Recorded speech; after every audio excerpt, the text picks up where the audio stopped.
Once upon a time, in a small coastal town, there lived a man named Samuel.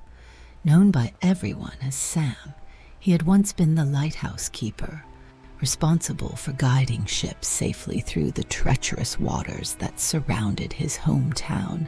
Sam's family had kept that lighthouse for generations, but now, at 45, life had dealt him a series of blows that had left him struggling to keep his own light burning. It all started 5 years earlier when Sam's wife, Evelyn, was diagnosed with a rare illness. It wasn't the kind of illness that showed on the outside at first. It crept in slowly, quietly stealing away her strength. The medical bills began to pile up, and Sam found himself working extra shifts, neglecting his own health in the process. His nights grew longer, and his once peaceful life was filled with a constant hum of anxiety. He tried to be strong for Evelyn and their daughter, Sarah, but as time passed, the burden of being the sole provider and caregiver began to weigh heavily on him. One stormy night, when the sea raged against the cliffs and the sky was thick with black clouds, Sam faced one of his greatest challenges. That night, while Evelyn lay in the hospital, the lighthouse lamp failed. A ship, unaware of the danger, was headed straight for the rocks.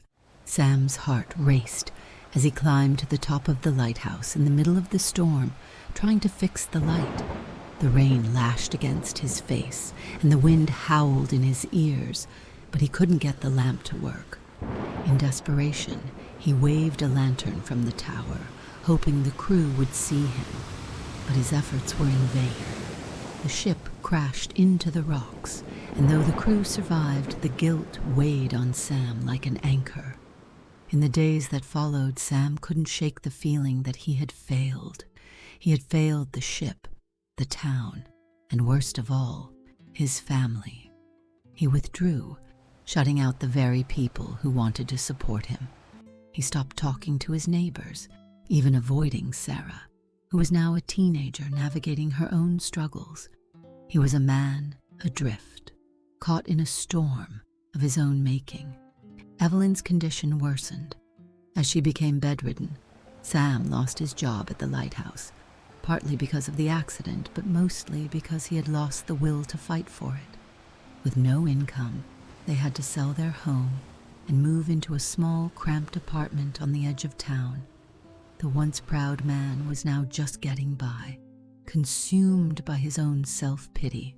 His anger turned inward, and his days became a blur of sadness and exhaustion. But one morning, something changed. Sam woke up early, unable to sleep, and took a walk along the shore. As the sun began to rise, he saw something he hadn't noticed in a long time. A boat on the horizon, moving slowly but surely through the calm waters.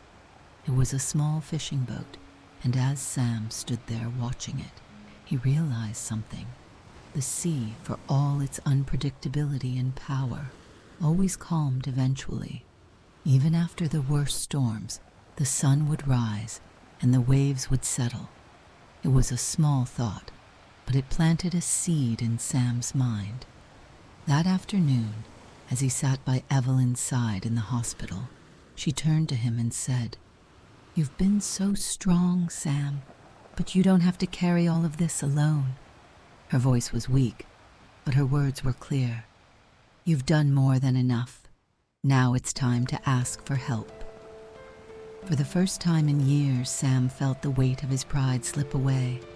He had spent so long thinking he had to be the rock, the lighthouse, always standing tall and unshaken.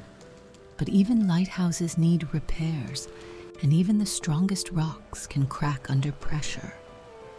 That night, Sam sat with Sarah and asked her how she was feeling.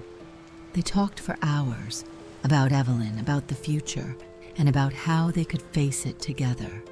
In the days that followed, Sam reached out to his old friends and neighbors. He asked for advice, for help, and for support, and to his surprise, people were more than willing to give it. A local charity helped cover some of the medical bills, and an old friend who ran the fishing company offered Sam a job fixing boats. It wasn't glamorous, but it was honest work. and for the first time in years, Sam felt a sense of purpose again. Evelyn's condition didn't improve, but the way Sam handled it did. He started attending a support group for caregivers, where he met people who had faced similar challenges. Through their stories, he began to see his own life differently, not as a series of failures, but as a journey through difficult waters. The lesson that resonated most was that pain and loss were part of life's ebb and flow. You couldn't control the storm, but you could choose how to navigate through it. One evening, months later, as Sam and Sarah sat together in their tiny apartment, the phone rang. It was the harbor master. The lighthouse, now run by someone new, had encountered another problem, and they needed someone with experience to help fix it. Sam smiled, knowing he had the skills they needed, but this time he wouldn't be doing it alone. He took Sarah by the hand and said, "Let's go. We've got work to do." The next morning they stood at the top of the lighthouse together, father and daughter, as the sun rose over the sea. The light was shining again, bright and steady, guiding the ships through the waters. And though life would always bring challenges, Sam had learned that you don't have to face them alone. In the end, Sam realized that the storm wasn't something to fear, but something to learn from. It had taught him that it's okay to ask for help, that failure is not the end, and that the strongest people are not those who stand alone, but those who allow others to stand with them. And as the waves lapped gently against the shore, Sam knew that no matter how dark the night might get, the light would always return.